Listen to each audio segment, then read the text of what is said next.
2028 is the year PlayStation stops making game discs, period. 1000 is how many more Xbox jobs are reportedly about to disappear, and 700% is how much your memory chips have allegedly gone up in price, courtesy of 3 companies that just got sued over it. 3 totally different headlines, 1 identical playbook. Stick around because by the end of this video, all 3 of these numbers lead to the one story you're not expecting. This is GameTech Weekly.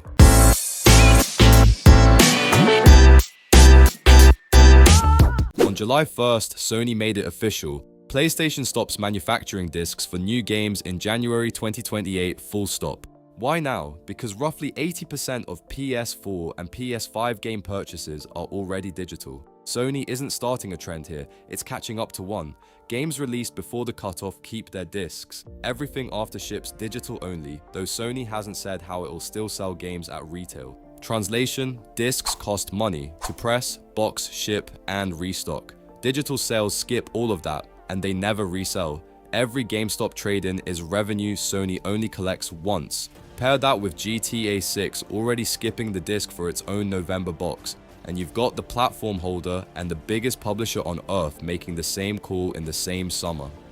That's not a coincidence, that's the used game market on a countdown clock. Discs were the easy cut. Xbox went looking for a harder one. Multiple outlets reported this week that Microsoft is lining up another round of Xbox layoffs, and Microsoft hasn't confirmed a word of it, so treat every figure here as reported, not official.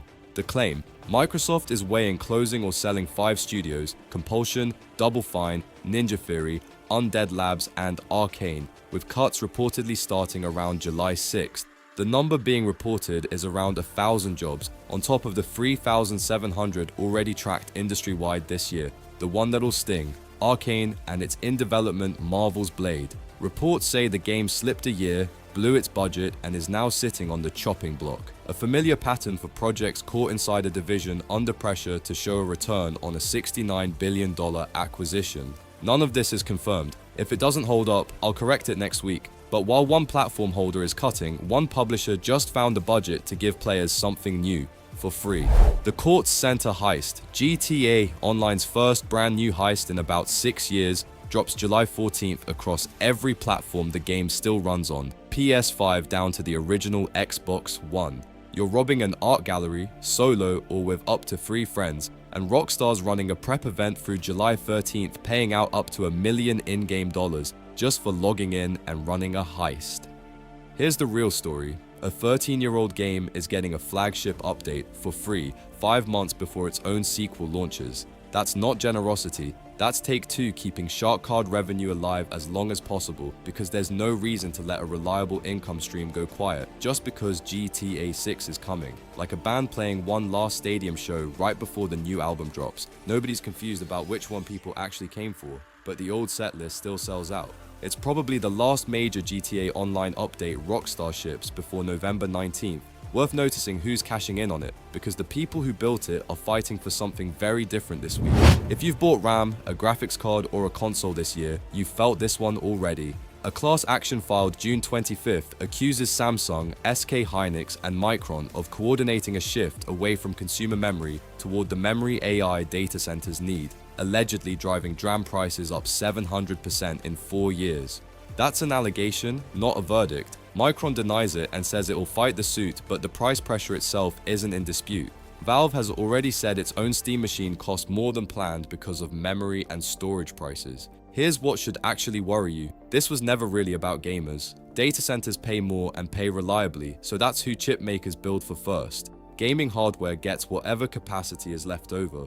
Win or lose in court, that pecking order isn't changing, which means the price of playing on PC or console keeps climbing for a reason that has nothing to do with games at all. The 2026 Esports World Cup kicked off this week, July 6th through August 23rd, and it did it from a new city, Paris, not Riyadh, after organizers cited regional instability tied to this year's conflict involving Iran as the reason for the move. The prize pool, $75 million, up from $71.5 million last year. $30 million goes to the top 24 clubs in the club championship, $7 million to the winner alone, and the remaining $39 million is split across 25 tournaments in 24 games.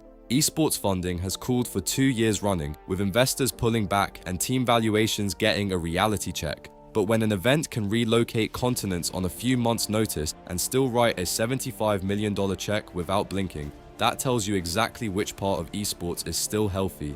And it's not the teams, it's the stage. 2 labor stories, same week, same message.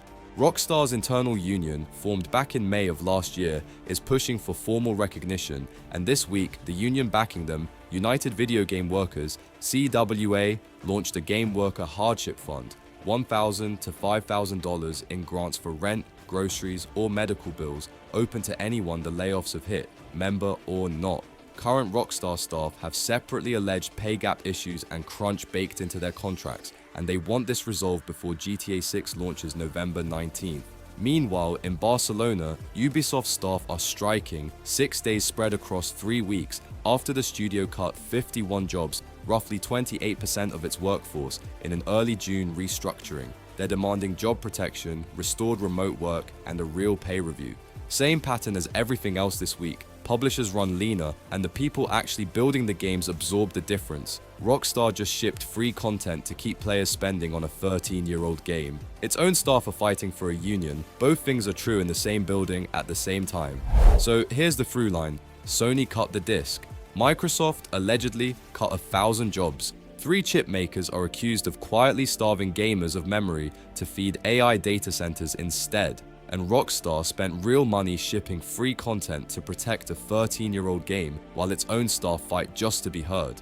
Different companies, different problems, same instinct. Cut whatever's easiest, a format, a job, a supply line, and keep spending wherever the audience is still watching, whether that's a heist in Los Santos or a stage in Paris. The industry isn't short on cash, it's just decided who gets to see it. 700%. That's the price increase a federal lawsuit alleges is behind the memory tax on your next PC or console. The reason a Steam machine, a new laptop, or just a stick of RAM costs more than it should. EA's $55 billion buyout hits its final stretch this month. The EU's initial antitrust call lands July 22nd, a separate subsidy decision on July 30th.